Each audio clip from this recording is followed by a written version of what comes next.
മരണമില്ലാത്ത ഏതു രോഗങ്ങൾക്കും ഈ സൂറത്ത് ഷിഫയാണ്. 70-ൽ പരം രോഗങ്ങൾക്കുള്ള രോഗശമനമാണ് ഈ സൂറത്ത്. അള്ളാഹുവുമായിട്ട് നേരിട്ട് മുനാജാത്ത് നടത്തുന്ന, സൂക്ഷ്മ സംഭാഷണം നടത്താൻ സാധിക്കുന്ന സൂറത്താണ് ഈ സൂറത്ത്. ഈ സൂറത്ത് ഓതുന്നയാൾക്ക് ജിന്ന് ഇൻസുകളുടെ, മനുഷ്യവർഗത്തിൻ്റെയും ജിന്ന് വർഗത്തിൻ്റെയും കണ്ണേറ് ഒരു കാരണവശാലും ബാധിക്കുകയില്ല എന്ന് മഹാന്മാർ നമ്മെ പരിചയപ്പെടുത്തിയിട്ടുണ്ട്. അലിയാർ തങ്ങളുടെ പ്രിയപുത്രൻ ഹസൻ റളിയല്ലാഹു അൻഹുവിന് രോഗം ബാധിച്ചപ്പോൾ ഒരു പാത്രം വെള്ളമെടുത്ത് ആ വെള്ളത്തിൽ ഈ സൂറത്ത് പാരായണം ചെയ്ത് ഓതിയിട്ട് 40 പ്രാവശ്യം മുഖവും കൈകാലുകളും തലയും തടവിയപ്പോൾ ആ രോഗം സുഖപ്പെട്ടു എന്നുള്ളതാണ്. അർശിൻ്റെ താഴെയുള്ള നിധികളിൽപ്പെട്ട വളരെ പ്രധാനപ്പെട്ട ഒരു നിധിയാണ് ഈ സൂറത്ത്. ഈ സൂറത്തിൻ്റെ മഹത്വങ്ങൾ പറഞ്ഞാൽ അതുമാത്രം പറയാൻ മാത്രമേ സമയമുണ്ടാവുകയുള്ളൂ. ഇൻഷാ അല്ലാഹ് വളരെ സവിശേഷമേറിയ വിശുദ്ധ ഖുർആനിലെ നമുക്കൊക്കെ കാണാതെ അറിയുന്ന, നമ്മളൊക്കെ എല്ലാ ദിവസവും ഓതാറുള്ള വളരെ പവിത്രമേറിയ ആ സൂറത്തിൻ്റെ മഹത്വങ്ങളും അതുകൊണ്ട് ചെയ്യാൻ സാധിക്കുന്ന അമലുകൾക്കുമൊക്കെയാണ് ഇന്ന് നമ്മൾ സംസാരിക്കുന്നത്. ഒരുപാട് രോഗങ്ങളെ കൊണ്ട് ബുദ്ധിമുട്ടുന്നവരുണ്ട്. നമ്മൾ പറഞ്ഞല്ലോ, അലിയാർ തങ്ങളുടെ പ്രിയപുത്രൻ ഹസൻ റളിയല്ലാഹു അൻഹുവിന് ഇങ്ങനെ രോഗം ബാധിച്ചപ്പോൾ 40 പ്രാവശ്യം ഇത് ഊതിയ വെള്ളം കൊണ്ട് പ്രത്യേകമായിട്ട് സ്നാനം ചെയ്തപ്പോൾ അത് മാറിയത് നമുക്ക് പാഠമാണെങ്കിൽ, നമുക്കൊക്കെ വലിയ രോഗങ്ങളുണ്ടല്ലോ, ആ രോഗങ്ങൾ മാറാനും അതുമായി ബന്ധപ്പെട്ട വിഷയങ്ങൾക്കൊക്കെ നമുക്കും ഇത് ഉപയോഗിക്കാവുന്നതാണ്. അല്ലാഹു സുബ്ഹാനഹു വ തആല നമ്മുടെയൊക്കെ രോഗങ്ങൾക്ക് ശിഫ നൽകട്ടെ. സിഹർ, കണ്ണേറ് പോലെയുള്ള വലിയ വലിയ ബുദ്ധിമുട്ടുകളിൽ നിന്ന് അല്ലാഹു നമുക്ക് സലാമത്ത് നൽകി അനുഗ്രഹിക്കുമാറാകട്ടെ. വിഷയത്തിലേക്ക് പ്രവേശിക്കുന്നതിൻ്റെ മുമ്പ് എല്ലാ ദിവസവും സൂചിപ്പിക്കാറുള്ളത് പോലെ തന്നെ നേരിട്ട് കാണാനുള്ള ഡേറ്റ് ചൊവ്വാഴ്ചകളിൽ മാത്രമാണ്. ചൊവ്വാഴ്ച നേരിട്ട് വരാൻ വേണ്ടി ബുക്ക് ചെയ്യാൻ വിളിക്കേണ്ടത് ഞായറാഴ്ച 10 മണിക്കാണ്. ഞായറാഴ്ച 10 മണിക്ക് വിളിച്ച് ബുക്ക് ചെയ്തതിന് ശേഷം മാത്രമാണ് വരേണ്ടത്.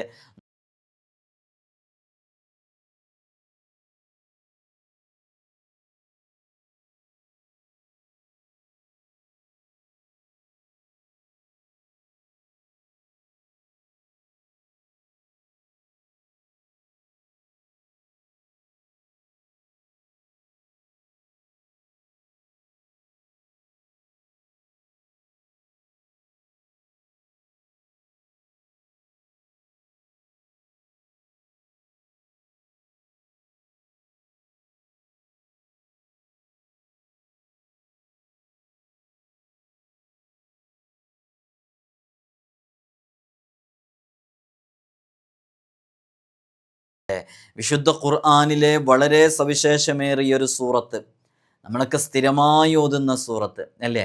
പക്ഷേ നമ്മൾക്ക് ഇതൊക്കെ ചെയ്യാനൊരു ആത്മാർത്ഥത വേണമെന്നുണ്ടെങ്കിൽ നമ്മൾ ആ സൂറത്തിനെ കുറിച്ച് കൃത്യമായിട്ടുള്ളൊരു പഠനം നടത്തണം. കേവലം അതിങ്ങനെ ജസ്റ്റ് ചൊല്ലുന്നതിനേക്കാളും ഉപരി അറിഞ്ഞു ചെയ്യുമ്പോഴുള്ള ഫലം വേറെ തന്നെയാണ്. അതുകൊണ്ടാണ് നമ്മൾ ഇത്തരം സൂറത്തുകളുടെ മഹത്വങ്ങളൊക്കെ ഹദീസിൻ്റെ ഗ്രന്ഥങ്ങളിൽ ഹബീബായ സല്ലല്ലാഹു അലൈഹി വസല്ലം തങ്ങൾ പറഞ്ഞത് വളരെ കൃത്യമായി നമ്മൾ വിശദീകരിക്കുന്നത്. എന്നിട്ടാണ് നമ്മളതുമായി ബന്ധപ്പെട്ട അമലുകളിലേക്ക് പ്രവേശിക്കുന്നത്. അള്ളാഹു നമുക്ക് പഠിക്കാനുള്ള തൗഫീഖ് നൽകി അനുഗ്രഹിക്കുമാറാകട്ടെ. നമ്മളിന്ന് ചർച്ച ചെയ്യുന്നത് നമുക്കൊക്കെ അറിയാവുന്ന സൂറത്തായ സൂറത്തുൽ ഫാത്തിഹയെക്കുറിച്ചാണ്. സൂറത്തുൽ ഫാത്തിഹയ്ക്ക് ഒരുപാട് പേരുകളുണ്ട്. നിങ്ങൾക്ക് അറിവുള്ളതും അറിവില്ലാത്തതുമായ എത്രയോ പേരുകളുണ്ട്. നമ്മുടെ അറിവിൻ്റെ പരിധികൾക്കും അപ്പുറമുള്ള എത്രയോ നാമങ്ങളുണ്ട്. ഓരോ വസ്തുവിനും ഓരോ കാര്യത്തിനും പേരുകൾ വർദ്ധിക്കുക എന്നുള്ളത് അതിൻ്റെ മഹത്വം കൂടുതലാണ് എന്നതാണ് സൂചിപ്പിക്കുന്നത്. നമുക്കൊക്കെ അറിയാം, സൂറത്തുൽ ഫാത്തിഹ അത് നമ്മൾ നിസ്കാരത്തിൽ നിർബന്ധമായി ഓതേണ്ട സൂറത്താണ്. ഫാത്തിഹത്തുൽ കിതാബ് എന്ന് സൂറത്തുൽ ഫാത്തിഹയ്ക്ക് പേരുണ്ട്. ഹബീബായ സല്ലല്ലാഹു അലൈഹി വസല്ലം തങ്ങൾ പറയുന്നുണ്ട്, സൂറത്തുൽ ഫാത്തിഹ ഖുർആനിൻ്റെ മാതാവും ഫാത്തിഹത്തുൽ കിതാബും സബ്ഉൽ മസാനിയുമാണ്. ഈ പേരിങ്ങനെ വരാനുള്ള കാരണം എന്താ? മുസ്ഹഫിലും നമ്മുടെ പഠനത്തിലും നമ്മുടെ ഓത്തിലും നമ്മുടെ നിസ്കാരത്തിലുമൊക്കെ തുടക്കം അത് ഫാത്തിഹയാണ്. വേറൊരു അഭിപ്രായത്തിൽ ആദ്യം അവതരിച്ചത് ഫാത്തിഹയാണ് എന്നാണ്. മറ്റൊരു അഭിപ്രായത്തിൽ ലൗഹിൽ ആദ്യം എഴുതിയതും ഫാത്തിഹയാണ് എന്നാണ്. ഇതിനൊക്കെ വിപരീതമായ മറ്റു അഭിപ്രായങ്ങളൊക്കെ ഉണ്ടാകാം. ഇങ്ങനൊരു അഭിപ്രായവും ഉണ്ട് എന്നുള്ളതാണ്. അതുകൊണ്ടാണ് സൂറത്തുൽ ഫാത്തിഹയ്ക്ക് അങ്ങനെയൊരു പേര് വന്നത്, ഫാത്തിഹത്തുൽ കിതാബ് എന്ന് പേര് വന്നത് എന്ന് ഹബീബായ സല്ലല്ലാഹു അലൈഹി വസല്ലം തങ്ങളുടെ വാക്യങ്ങളിൽ നിന്ന് മഹാന്മാർ കൃത്യമായി അതിൽ നിന്ന് പറയുന്നതായിട്ട് നമുക്ക് കാണാൻ പറ്റും. എല്ലാ വേദങ്ങളും തുടങ്ങുന്നത് സ്തുതി കൊണ്ടാണല്ലോ, ഹംദ് കൊണ്ടാണ് എല്ലാ വേദങ്ങളും തുടങ്ങുന്നത്. ഫാത്തിഹത്തുൽ കിതാബ് എന്നുള്ള ഈ പേര് വരാനുണ്ടായ കാരണം നമ്മൾ വിശദീകരിച്ചല്ലോ. ഫാത്തിഹത്തുൽ ഖുർആൻ എന്ന് ഇതിന് പേരുണ്ട്. അപ്പോൾ നമുക്കറിയാവുന്ന പേര് ഫാത്തിഹത്തുൽ കിതാബ് ചിലപ്പോൾ എല്ലാവർക്കും അറിയാം. ഫാത്തിഹത്തുൽ ഖുർആൻ എന്നതിന് പേരുണ്ട്. ഫാത്തിഹത്തുൽ ഖുർആൻ എന്ന് പേര് വരാൻ കാരണം ഇഹലോകത്ത് ഉദ്ദേശങ്ങളുടെ കവാടങ്ങളും പരലോകത്ത് സ്വർഗവാതിലുകളും തുറന്നു തരുന്നുണ്ട് എന്നുള്ളതാണ് അതിന് കാരണം. അപ്പോൾ സൂറത്തുൽ ഫാത്തിഹ അങ്ങനെ ഒരു കാരണമാകുന്നു. അത്തരം വിഷയങ്ങളിലെ ആശയങ്ങളിലേക്ക് അത് എത്തുന്നു എന്നുള്ളതാണ്. ഫാത്തിഹയ്ക്ക് അങ്ങനെ ഒരു പേര് വരാനുണ്ടായ കാരണം അതാണ്. മാത്രമല്ല, ഫാത്തിഹയ്ക്ക് ഇങ്ങനെ പേര് ലഭിക്കാൻ കാരണം വേദപ്പൊരുളുകളുടെ ഖജാനകളെ അത് തുറന്നു തരുന്നത് കൊണ്ടാണ് ഫാത്തിഹത്തുൽ ഖുർആൻ എന്നതിന് പേര് വരാനുണ്ടായ കാരണം എന്ന് മഹാന്മാർ നമ്മെ പഠിപ്പിക്കുന്നുണ്ട്. അള്ളാഹുവുമായിട്ടുള്ള സൂക്ഷ്മ സംഭാഷണങ്ങളുടെ നിക്ഷേപത്തിൻ്റെ താക്കോലാണ് യഥാർത്ഥത്തിൽ സൂറത്തുൽ ഫാത്തിഹ. ഫാത്തിഹ മനസ്സിലാക്കിയാൽ ഖുർആൻ മുഴുവനും മനസ്സിലായി. അതിലാശയങ്ങൾ മനസ്സിലായാൽ അവ കൊണ്ട് നമുക്ക് ഒരുപാട് കാര്യങ്ങൾ നമുക്ക് മനസ്സിലാക്കാൻ സാധിക്കുന്നു എന്നുള്ളതാണ്. അള്ളാഹു സുബ്ഹാനഹു വ തആല പഠിക്കാനുള്ള തൗഫീഖ് നൽകട്ടെ. ഉമ്മുൽ കിതാബ് എന്ന പേരുണ്ട്. ഇപ്പോൾ നമ്മൾ എത്ര പേര് പറഞ്ഞു? ഫാത്തിഹത്തുൽ കിതാബ്, ഫാത്തിഹത്തുൽ ഖുർആൻ, ഉമ്മുൽ കിതാബ്. ഇനി ഉമ്മുൽ ഖുർആൻ എന്നും പേരുണ്ട്. എന്താ ഉമ്മുൽ കിതാബ് എന്ന് പറഞ്ഞാൽ? കിതാബുകളുടെ ഉമ്മ, വേദമാതാവ്, കിതാബുകളുടെ ഉമ്മ. ഉമ്മുൽ ഖുർആൻ എന്ന് പറഞ്ഞാൽ ഖുർആനിൻ്റെ മാതാവ് എന്നാണ്. ഹബീബായ സല്ലല്ലാഹു അലൈഹി വസല്ലം തങ്ങൾ പറയുന്നുണ്ട്, നിങ്ങൾ അൽഹംദു ഓതുമ്പോൾ ബിസ്മി ചൊല്ലുവിൻ, അത് ഉമ്മുൽ ഖുർആനും ഉമ്മുൽ കിതാബും സബ്ഉൽ മസാനിയുമാണ്. അപ്പോൾ ഹബീബായ സല്ലല്ലാഹു അലൈഹി വസല്ലം തങ്ങൾ പറഞ്ഞ പേരുകളാണ് യഥാർത്ഥത്തിൽ ഈ പേര്. പിന്നീട് ഈ പേരിനുള്ള കാരണങ്ങൾ മഹത്തുക്കൾ ഹബീബായ തങ്ങളുടെ വാക്യങ്ങളിൽ നിന്നും മറ്റു സന്ദർഭങ്ങളിൽ നിന്നൊക്കെ മനസ്സിലാക്കിയിട്ടുള്ളതാണ്. മുസഹഫിൽ തുടക്കം അതായതുകൊണ്ടാണ്, നിസ്കാരത്തിൽ സൂറത്തിന് മുമ്പ് അത് ഓതുന്നത് കൊണ്ടാണ് എന്നൊക്കെ അതിന് അഭിപ്രായങ്ങൾ പല ഇമാമുകളും പറഞ്ഞിട്ടുണ്ട്. ചുരുക്കി പറഞ്ഞാൽ സൂറത്തുൽ ഫാത്തിഹയ്ക്ക് ഒരുപാട് പേരുകളുണ്ട്. ഓരോ പേരുകളും വ്യത്യസ്തങ്ങളായ അർത്ഥങ്ങളെയാണ് സൂചിപ്പിക്കുന്നത്. നമ്മളിപ്പോൾ 4 പേരുകൾ പറഞ്ഞു. ഖുർആനുൽ അദീം എന്ന പേരുണ്ട്. ഇതും പലർക്കും അറിയാവുന്ന പേരാണ്. മഹത്തായ ഖുർആൻ എന്നാണ് അർത്ഥം. ഹബീബായ സല്ലല്ലാഹു അലൈഹി വസല്ലം തങ്ങൾ പറയുന്നു, ഉമ്മുൽ ഖുർആനിന് സബ്ഉൽ മസാനി, ആവർത്തിച്ചോതുന്ന 7 സൂക്തങ്ങൾ, 7 ആയത്തുകൾ എന്നും ഖുർആനുൽ അദീം എന്നും പേരുണ്ട്. അങ്ങനെ പേരുണ്ടായത് അത് ഖുർആനിൻ്റെ ആശയ സംഗ്രഹമായതുകൊണ്ടാണ്. നോക്കൂ, വിശുദ്ധ ഖുർആനിലുള്ള എല്ലാം സൂറത്തുൽ ഫാത്തിഹയിലുണ്ട്. ഫാത്തിഹയിലുള്ളതെല്ലാം ബിസ്മിയിലുണ്ട്. ബിസ്മിയിലുള്ളതെല്ലാം ബിസ്മിയുടെ ബായിലുണ്ട്. ഇങ്ങനെയൊക്കെ നമ്മൾ കേട്ടിട്ടുണ്ടല്ലോ. അപ്പോൾ യഥാർത്ഥത്തിൽ ഈ ഫാത്തിഹ എന്ന് പറയുന്ന ഈ സൂറത്ത് വലിയ ആശയങ്ങൾ ഉൾക്കൊള്ളുന്നതാണ്. അതുകൊണ്ടാണ് ഖുർആനുൽ അദീം എന്ന് ഈ സൂറത്തിന് പേര് വരാൻ കാരണം. അദീം എന്ന് പറഞ്ഞാൽ മഹത്തായ ഖുർആൻ. അപ്പോൾ മഹത്തായ ഖുർആൻ എന്നുള്ള പേര് വരാനുള്ള കാരണം എന്താ? ഈ സൂറത്തിലെ വിശുദ്ധ ഖുർആനിലെ എല്ലാ ആശയങ്ങളും ഈ സൂറത്തിൽ ഉൾക്കൊള്ളുന്നുണ്ട് എന്നുള്ളത് കൊണ്ടാണ്. ഇനി നിങ്ങൾ നോക്കൂ, 6ാമത്തെ പേര് സബ്ഉൽ മസാനി എന്നാണ്. സബ്ഉൽ മസാനി എന്ന് പറഞ്ഞാൽ ആവർത്തിച്ചോതുന്ന 7 സൂക്തങ്ങൾ, ആവർത്തിക്കപ്പെടുന്ന 7 ആയത്തുകൾ എന്നാണ്. ഇപ്പോൾ നമ്മൾ പറഞ്ഞല്ലോ, ഈ ഒരു പേര് നിരവധി ഹദീസുകളിൽ വന്നിട്ടുണ്ട്. നമ്മൾ ഹദ്ദാദിൻ്റെ ദുആയിൽ തന്നെ അല്ലാഹുമ്മ ഇന്നാ നസ്അലുക ബിഹഖിൽ ഫാത്തിഹത്തിൽ എന്ന് പറഞ്ഞിട്ട് നമ്മൾ ദുആ ചെയ്യുമ്പോൾ പ്രത്യേകമായിട്ട് അവിടെ നമ്മൾ ആ ഒരു പേര് പറയാറുണ്ട്. സബ്ഉൽ മസാനി എന്ന് പറയുന്ന പേര് വിശുദ്ധ ഖുർആനിലെ സൂറത്തുൽ ഫാത്തിഹയ്ക്കുണ്ട്. അതിന് കാരണം നമുക്കറിയാം, 7 ആയത്തുകളാണ് സൂറത്തുൽ ഫാത്തിഹയിലുള്ളത്. അവയാണെങ്കിലോ നിസ്കാരത്തിലും മറ്റും ആവർത്തിച്ച് നിത്യേന നാം ഓതുന്നത് മൂലമാണ് ഈ പേരുണ്ടായത് എന്ന് മഹാന്മാർ നമ്മെ പഠിപ്പിക്കുന്നുണ്ട്. അല്ലാഹു സുബ്ഹാനഹു വ തആല നമുക്ക് തൗഫീഖ് നൽകി അനുഗ്രഹിക്കുമാറാകട്ടെ. ചില ആളുകൾ സബ്ഉൽ മസാനി ആവർത്തിച്ച് ഇങ്ങനെ ഒരു പേര് ഇതിന് വരാനുള്ള കാരണമായിട്ട് അവർ പറഞ്ഞത് ഇതിൽ 7 അക്ഷരങ്ങൾ ഇല്ല എന്നുള്ളതാണ്. 7 അക്ഷരങ്ങൾ തീരെ ഉപയോഗിച്ചിട്ടില്ല, അതുകൊണ്ടാണ് അങ്ങനെ പേര്. അതൊരു ബാലിശമായ അഭിപ്രായമാണ്. യഥാർത്ഥത്തിൽ ഫാത്തിഹയിലില്ലാത്ത 7 അക്ഷരങ്ങൾ ഏതാണെന്ന് വെച്ചാൽ സ ഉണ്ടല്ലോ, സാ എന്ന് പറയുന്ന സൂമുൻ എന്നൊക്കെ പറയുന്നതിലെ പുള്ളിയുള്ള തായിൻ്റെ മുകളിൽ പുള്ളിയുള്ള 3 പുള്ളിയുള്ള സ, അത് ഫാത്തിഹയിലില്ല.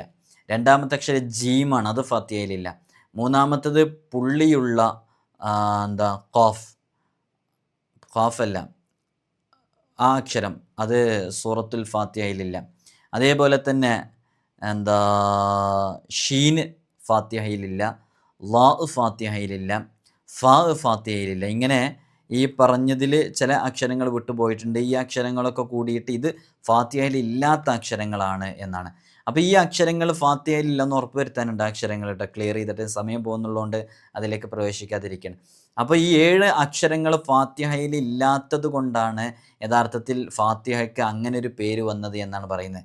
ശരിക്കും അതെങ്ങനെ ഒരു വസ്തു ഇല്ലാത്തതിൻ്റെ പേരിൽ അതിനങ്ങനെ ഒരു പേര് വരിക അങ്ങനെ ഉണ്ടാവില്ല. എന്തെങ്കിലുമൊക്കെ ഉണ്ടാവുമ്പോഴാണ് അതിനങ്ങനെ പേര് വരിക.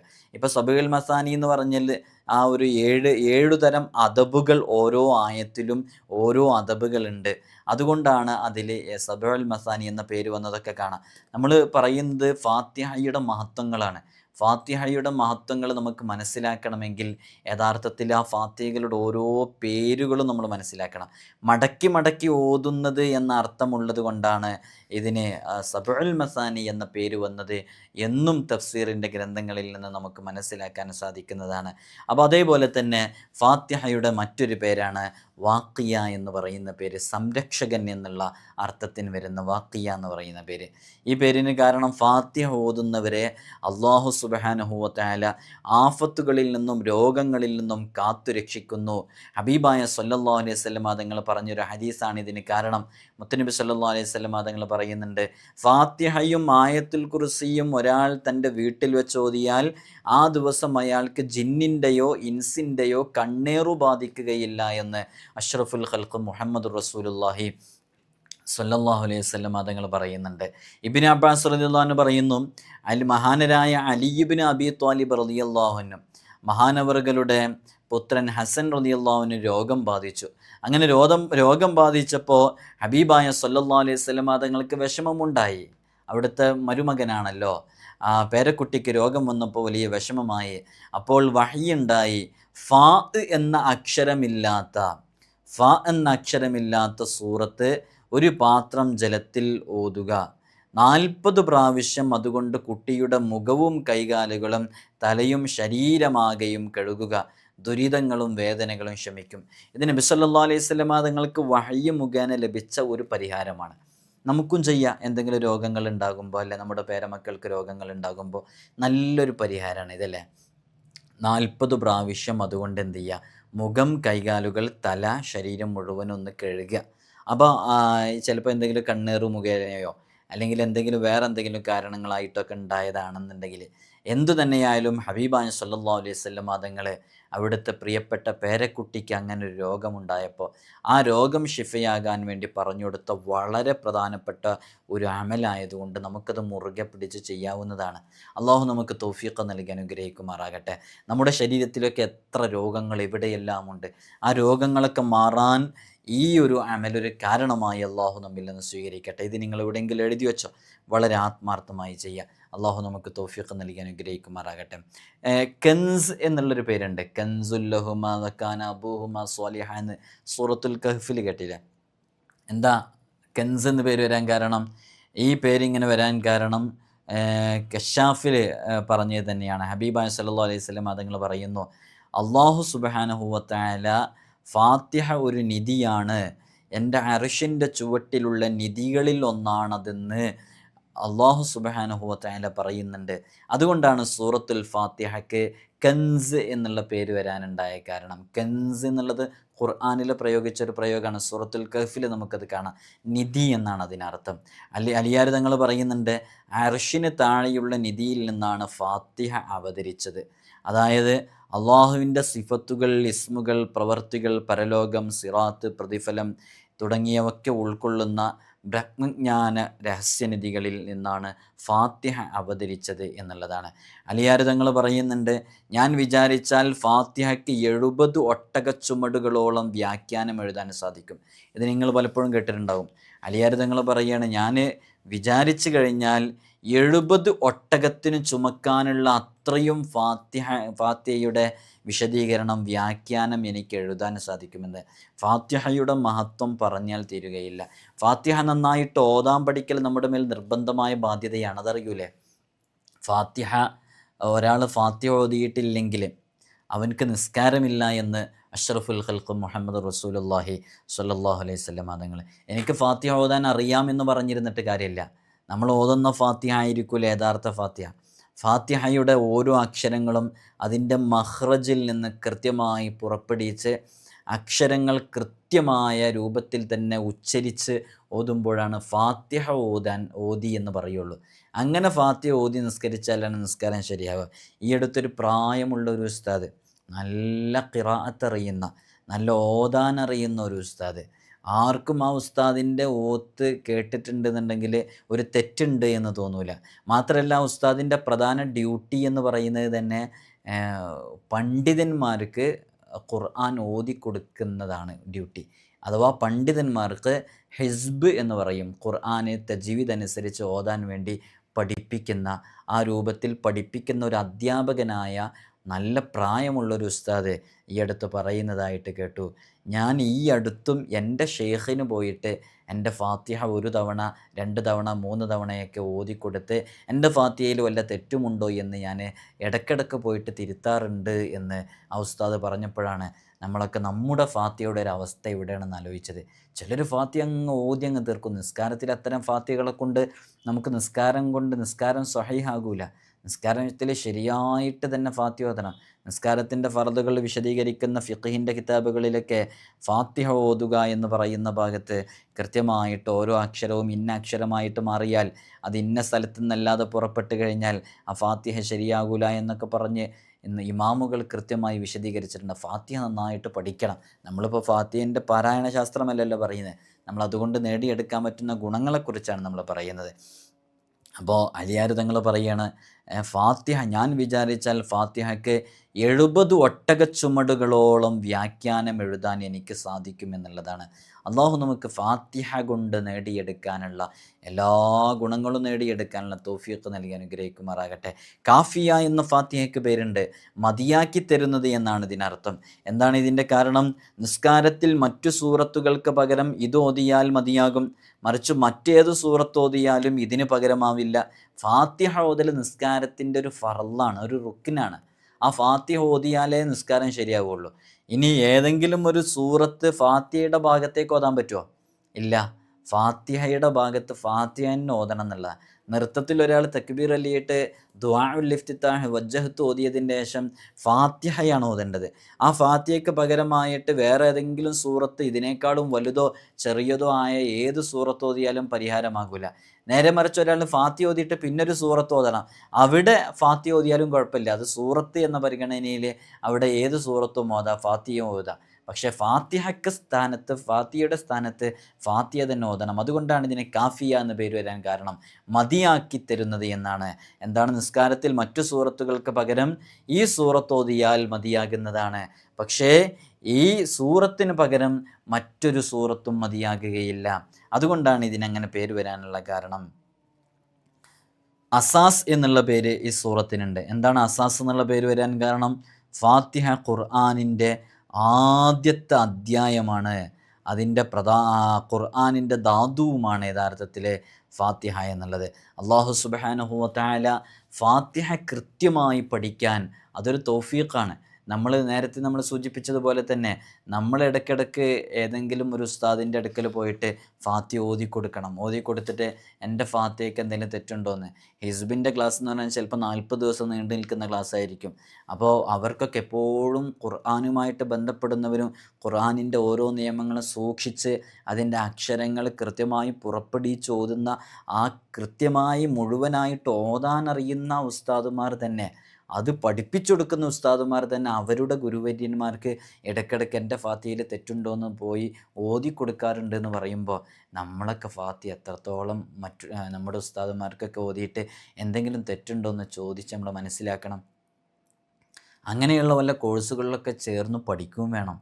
ഫാത്തിഹ കൃത്യമായിട്ട് അക്ഷരം. ഇപ്പോൾ അതിന് കൂടുതൽ പൈസ ഒന്നും ചിലവാക്കേണ്ട ആവശ്യമില്ല. നമ്മൾ കൃത്യമായിട്ട് നമ്മുടെ സോഷ്യൽ മീഡിയ ഉപയോഗിച്ച് നമുക്ക് ഫാത്തിഹ കാണാതെ അതിൻ്റെ തജ്വീദ് അനുസരിച്ച് പഠിക്കാവുന്നതേ ഉള്ളൂ.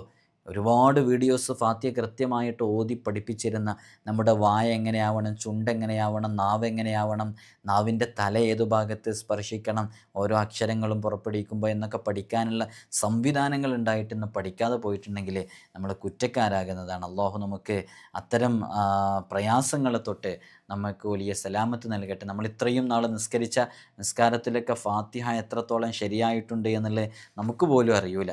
അള്ളാഹു ആ ഫാത്തിഹ കൊണ്ട് രക്ഷപ്പെടുന്ന കൃത്യമായി ഓതുന്ന ആളുകളുടെ കൂട്ടത്തിൽ ഉൾപ്പെടുത്തി അനുഗ്രഹിക്കുമാറാകട്ടെ. ഫാത്തിഹയുടെ മറ്റൊരു പേരാണ് അൽ ഹംദ് എന്നുള്ള പേര്. അതിന് കാരണം നമുക്കറിയാം, ഫാത്തിഹയുടെ ആദ്യ ഭാഗം തന്നെ ഹംദ് കൊണ്ടാണ് തുടങ്ങുന്നത് അല്ലേ. അൽഹംദുലില്ലാഹി റബ്ബിൽ ആലമീൻ, ബിസ്മി ഫാത്തിഹയിൽ പെട്ടതല്ല എന്ന് വെക്കുന്ന സമയത്ത്. അപ്പോൾ ഹംദ് കൊണ്ടാണ് തുടങ്ങുന്നത്. അതുകൊണ്ട് തന്നെ ശുക്ർ എന്നുള്ള നാമവും ഈ സൂറത്തിനുണ്ട്. അതിൽ ശുക്രുമായി ബന്ധപ്പെട്ട അള്ളാഹുവിനെ ഈ ഫാത്തിഹ ഓതി കഴിഞ്ഞാൽ ഒരു ഹബീബായ് സല്ലല്ലാഹു അലൈഹി വസല്ലം തങ്ങൾ പറഞ്ഞ അൽഹംദുലില്ലാഹി റബ്ബിൽ ആലമീൻ എന്ന് ചൊല്ലിയാൽ അള്ളാഹുവിന് നീ നന്ദി പറഞ്ഞു എന്നുള്ളതാണ്. അപ്പോൾ യഥാർത്ഥത്തിൽ ശുക്ർ എന്നുള്ളൊരു പേരും ഹംദ് എന്നുള്ള പേരും ഈ സൂറത്തുൽ ഫാത്തിഹയ്ക്കുണ്ട് എന്നുള്ളതാണ്. അള്ളാഹു നമുക്ക് പഠിക്കാനുള്ള തൗഫീഖ് നൽകി അനുഗ്രഹിക്കുമാറാകട്ടെ. അതേപോലെ തന്നെ ഫാത്തിഹയുടെ വളരെ ശ്രേഷ്ഠമേറിയ മറ്റു ചില നാമങ്ങളുണ്ട്. ഒരുപാട് നാമങ്ങളുണ്ട് ഫാത്തിഹയ്ക്ക്. അതിൽപ്പെട്ടതാണ് റൂഹാനിയായ ജിഹ. ഇത് പുണ്യാത്മാക്കളുടേതാണ്. അള്ളാഹുവിൻ്റെ സൃഷ്ടി രഹസ്യങ്ങളെക്കുറിച്ച്, തെർബിയത്തിനെക്കുറിച്ച്, ശുദ്ധീകരണത്തെക്കുറിച്ച് കൽബ് കൊണ്ടുള്ള സ്മരണയാണിത് യഥാർത്ഥത്തിൽ. റുഖിയത്ത് എന്ന് സൂറത്തുൽ ഫാത്തിഹയ്ക്ക് പേരുണ്ട്. ചില സ്വഹാബാക്കൾക്കൊക്കെ വിഷം തീണ്ടിയപ്പോൾ ആ വിഷം ഇത് മന്ത്രിച്ചുകൊണ്ടാണ് ഷിഫയാക്കിയത്. വേദനകളും ദുരിതങ്ങളും ഇതുകൊണ്ട് ചികിത്സിച്ചിട്ടുമുണ്ട്. അതുകൊണ്ട് തന്നെ റുഖിയത്ത് എന്ന് ഇതിന് പേരുണ്ട്. മന്ത്രം എന്നാണല്ലോ റുഖിയത്ത് എന്ന് പറഞ്ഞാൽ അതിൻ്റെ അർത്ഥം. അതുകൊണ്ട് തന്നെ ഈ സൂറത്ത് 7 വട്ടം മന്ത്രിച്ച് അൽഹംദുലില്ലാഹി എന്ന് പറയുന്ന സൂറത്ത്, അഥവാ സൂറത്തുൽ ഹംദ്, സൂറത്തുൽ ഫാത്തിഹ 7 തവണ മന്ത്രിച്ച് അത് കൊടുത്തപ്പോൾ ആ രോഗം മാറി എന്നുള്ളത് നമുക്ക് കാണാൻ സാധിക്കുന്നതാണ്. നമ്മൾ പലപ്പോഴും ആ സംഭവം വിവരിച്ചിട്ടുണ്ട്. നബി സല്ലല്ലാഹു അലൈഹി വസല്ലം തങ്ങൾ 30 വാഹനക്കാരെ ഒരു സൈനിക നടപടിക്കായി അയച്ചു. അങ്ങനെ ഒരു അറബി ഗോത്രവുമായി ബന്ധപ്പെട്ട് അവിടെ വിശ്രമിക്കാൻ വേണ്ടി നിന്നപ്പോൾ അവിടെ ഉണ്ടായിരുന്ന ചില ഗോത്രക്കാർ നബി സല്ലല്ലാഹു അലൈഹി വസല്ലം തങ്ങൾ പറഞ്ഞയച്ച അവരെ വല്ലാതെ ആക്ഷേപിച്ചു. അങ്ങനെ അവർ ആതിഥ്യരായിട്ട് സ്വീകരിക്കാൻ അവരെ വിസമ്മതിച്ചു എന്നുള്ളതാണ്. പിന്നെ അങ്ങനെ കുറച്ച് കഴിഞ്ഞപ്പോൾ അവരുടെ കൂട്ടത്തിൽ ഒരാൾക്ക് ഒരു വിഷമേറ്റു എന്നുള്ളതാണ്. അങ്ങനെ വിഷമേറ്റപ്പോൾ നിങ്ങൾ ഇങ്ങനെ തേള് വല്ലതൊക്കെ കുത്തിയിട്ടുള്ള വിഷം ഇറക്കുമെന്ന് ചോദിച്ചപ്പോൾ, മന്ത്രമറിയുന്ന ആരെങ്കിലും നിങ്ങളുടെ കൂട്ടത്തിലുണ്ടോ ചോദിച്ചപ്പോൾ ഉണ്ട് എന്ന് പറയുകയും, പക്ഷേ ഞങ്ങൾ പ്രതിഫലം തരാതെ ഒന്നും ചെയ്യൂല. കാരണം എന്താണെന്ന് വെച്ചാൽ നിങ്ങൾ നേരത്തെ ഞങ്ങൾ ഇവിടെ വന്ന് താമസിക്കാൻ വേണ്ടി തയ്യാറായപ്പോൾ ഞങ്ങൾ ആക്ഷേപിച്ചവരും അധിക്ഷേപിച്ചവരും ഞങ്ങൾ ആതിഥ്യ മര്യാദ കാണിക്കാത്തവരുമാണ്. അതുകൊണ്ട് തന്നെ നിങ്ങൾ അതിന് പ്രതിഫലം തരണം എന്ന് പറഞ്ഞു. അപ്പോൾ പറഞ്ഞു, എന്നാൽ ഞങ്ങൾ 30 ആടുകളെ തരാമെന്ന് പറഞ്ഞു. അങ്ങനെ 30 ആടുകളെ തരാമെന്ന് പറഞ്ഞപ്പോൾ മന്ത്രിക്കാൻ തുടങ്ങി. എന്താണ് മന്ത്രിച്ചത്? 7 തവണ ഫാത്തിഹ ഓതി മന്ത്രിച്ചു കൊടുത്തു. അങ്ങനെ ആ ഫാത്തിഹ ഓതി മന്ത്രിച്ചു കൊടുത്തപ്പോൾ ആ വിഷം ഇറങ്ങി എന്നുള്ളത് ഹദീസിൻ്റെ ഗ്രന്ഥങ്ങളിൽ നമുക്ക് മനസ്സിലാക്കാൻ പറ്റും. ഈ ഒരു ഹദീസിൻ്റെ കൃത്യമായ രൂപം നമ്മൾ മറ്റൊരു സന്ദർഭത്തിൽ നമ്മൾ വിശദീകരിച്ചതാണ്. അതുകൊണ്ടാണ് പെട്ടെന്ന് അങ്ങനെ പറഞ്ഞു പോയത്. അതേപോലെ തന്നെ ഷിഫാ എന്നുള്ള പേര് ഈ സൂറത്തിനുണ്ട്. ഹബീബായ സല്ലല്ലാഹു അലൈഹി വസല്ലം തങ്ങൾ പറയുന്നു, ഫാത്തിഹ വിഷത്തിന് ശമനൌഷധിയാണ്. ജാബിർ റളിയല്ലാഹു റിപ്പോർട്ട് ചെയ്യുന്ന ഫാത്തിഹ എല്ലാ രോഗത്തിനും ശമനമാണ്, മരണമൊഴികെയുള്ള എല്ലാ രോഗത്തിനും. ഹബീബായ സല്ലല്ലാഹു അലൈഹി വസല്ലം തങ്ങൾ ഫാത്തിഹ എല്ലാ രോഗത്തിനും ശമനമാണെന്ന് പറഞ്ഞിട്ടുണ്ട്. അപ്പോൾ ഏത് രോഗങ്ങളുണ്ടോ അതിനെ നല്ല വിശ്വാസത്തോടു കൂടെ ഫാത്തിഹ പാരായണം ചെയ്താൽ മതി. ഇമാം മുനാവി റളിയല്ലാഹു അൻഹു ഇതിന് വ്യാഖ്യാനം നൽകിയത് ഇങ്ങനെയാണ്: ഈ അജ്ഞത, പാപം, പ്രത്യക്ഷവും പരോക്ഷവുമായ രോഗങ്ങൾ എന്നിവയ്ക്കെല്ലാം ഈ ഫാത്തിഹ എന്ന് പറയുന്ന സൂറത്ത് അത് ശമനമാണ്. ഖുർആനിൻ്റെ ആശയങ്ങളിൽ ചിന്തിക്കുകയും ജീവിതത്തിൽ പകർത്തുകയും യഖീൻ വർദ്ധിക്കുകയും ചെയ്തവർക്ക് ഏതു കാര്യത്തിനും ഖുർആൻ ഒറ്റമൂലിയാണ് എന്നുള്ളതാണ്. മറ്റൊരു പേരാണ് ഷാഫിയത്ത് എന്നുള്ളത്. ഷാഫിയത്ത് എന്ന് പറഞ്ഞിട്ടുണ്ടെങ്കിൽ സൂറത്തുൽ ഫാത്തിഹ അത് ശമനമാണ്. വേദനകളും ദുരിതങ്ങളും രോഗങ്ങളും ഖുർആൻ ശമിപ്പിക്കുന്നു എന്നുള്ളതാണ്. ഹബീബായ സല്ലല്ലാഹു അലൈഹി വസല്ലം തങ്ങൾ പറയുന്നുണ്ട്, ഫാത്തിഹയിൽ 70-ൽ പരം രോഗശമനമുണ്ട് സൂറത്തുൽ ഫാത്തിഹയിൽ എന്നാണ്. സ്വലാത്ത് എന്നതിന് പേരുണ്ട്. കാരണം നിസ്കാരം നിലകൊള്ളുന്നത് ഫാത്തിഹയുടെ മേലിലാണ്. സൂറത്തു സ്വലാത്ത് എന്നുള്ള പേരൊക്കെ സൂറത്തുൽ ഫാത്തിഹയ്ക്ക് ഉണ്ട് എന്നുള്ളത് അറിയോ? സ്വലാത്ത് എന്നുള്ള പേരുണ്ട്. അപ്പോൾ ഫാത്തിഹ ഇല്ലാതെ നിസ്കാരമില്ലല്ലോ, അതുകൊണ്ടാണ് ഇതിന് സ്വലാത്ത് എന്നുള്ള പേര് വന്നു എന്നുള്ളതാണ്. അങ്ങനെ ഫാത്തിഹയിലേക്ക് നോക്കുമ്പോൾ ഫാത്തിഹ കൊണ്ട് ചികിത്സ തുടങ്ങാത്ത ഒരാളുമില്ല. ഏത് പരിഹാരങ്ങൾ ചെയ്യുമ്പോഴും ആദ്യമായിട്ട് അവർ എന്ത് അമലുകൾ ചെയ്യുമ്പോഴും ആദ്യം അവർ ചെയ്യാറുള്ളത് ഫാത്തിഹ ഓതുക എന്നുള്ളതാണ്. ഫാത്തിഹ ഓതിയിട്ട് മന്ത്രിച്ചാണ് ബാക്കി എല്ലാം ഓതാറുള്ളത്. അള്ളാഹു നമുക്കും തൗഫീഖ് നൽകി അനുഗ്രഹിക്കുമാറാകട്ടെ. ദുആ എന്ന പേരുണ്ട്. ദുആ എന്ന പേര്, ത്വലബ് എന്നുള്ള പേരൊക്കെ അതിനുണ്ട്. കാരണം ഫാത്തിഹയിലൊരു ദുആ ഉണ്ട്, ഞങ്ങളെ നേർവഴിയിൽ ചേർക്കണമേ എന്ന് പറഞ്ഞ ദുആ എന്നും നമ്മൾ നിസ്കാരം ഇഹ്ദിന സിറാത്തുൽ മുസ്തഖീം എന്ന് പറഞ്ഞിട്ട് നമ്മൾ പ്രത്യേകമായിട്ട് ദുആ ചെയ്യാറുള്ള. തഅലീമുൽ മസ്അല എന്ന് പേരുണ്ട്. മസ്അല പഠനം. എന്താ മസ്അല പഠനം? അതിൽ യഥാർത്ഥത്തിൽ അള്ളാഹുവിനോട് എങ്ങനെ യാചിക്കണം, അള്ളാഹുവിനോട് എങ്ങനെ ചോദിക്കണം എന്ന് ഫാത്തിഹ കൃത്യമായിട്ട് നമ്മെ പഠിപ്പിക്കുന്നുണ്ട്. തഫ്വീൽ എന്ന് പേരുണ്ട്. തഫ്വീൽ എന്ന് പറഞ്ഞിട്ടുണ്ടെങ്കിൽ അർപ്പണം എന്നാണ്. ഇയ്യാക നഅ്ബുദു വ ഇയ്യാക നസ്തഈൻ, നിന്നോട് ഞങ്ങൾ സഹായം തേടുന്നു, നിന്നോട് നിനക്ക് ഞങ്ങൾ ഇബാദത്ത് ചെയ്യുന്നു എന്ന് പറയുന്നുണ്ടല്ലോ, അത് യഥാർത്ഥത്തിൽ അള്ളാഹുവിലേക്കുള്ള അർപ്പണമാണ്. മുകാഫത്ത് എന്നതിന് പേരുണ്ട്. അതേപോലെ തന്നെ സൂറത്തുൽ ഖുർആൻ, അഖീറു സൂറത്തിൻ മിനൽ ഖുർആൻ, അഅ്ലമു സൂറത്ത് എന്നൊക്കെ ഇതിന് പേരുണ്ട്. ഒരുപാട് പേരുകൾ സൂറത്തുൽ ഫാത്തിഹയ്ക്ക് വന്നതായിട്ട് കാണാം. ഈ പേരുകളൊക്കെ സൂചിപ്പിക്കുന്നത് ഇത്രയും മഹത്വമുള്ള സൂറത്താണ് എന്നാണ്.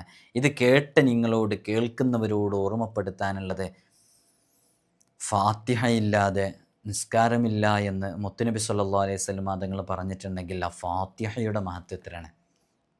അതുകൊണ്ട് തന്നെ ഫാത്തിഹ നന്നായിട്ട് തജ്വീദനുസരിച്ച് ഓതാൻ വേണ്ടി പറയാം. മനസ്സിലായില്ലേ?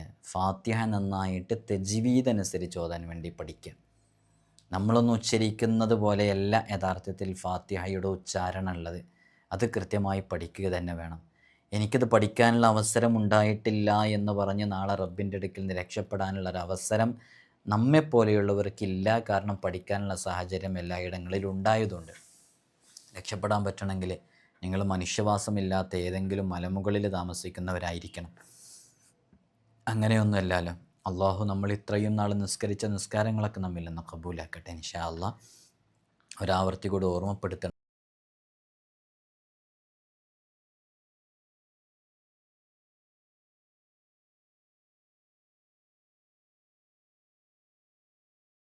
സലാമത്ത് നൽകട്ടെ. എല്ലാവരും ദുആ ചെയ്യണമെന്ന് വസിയത്ത് ചെയ്യുന്നു. അസ്സലാമു അലൈക്കും വറഹ്മത്തുള്ളാഹി.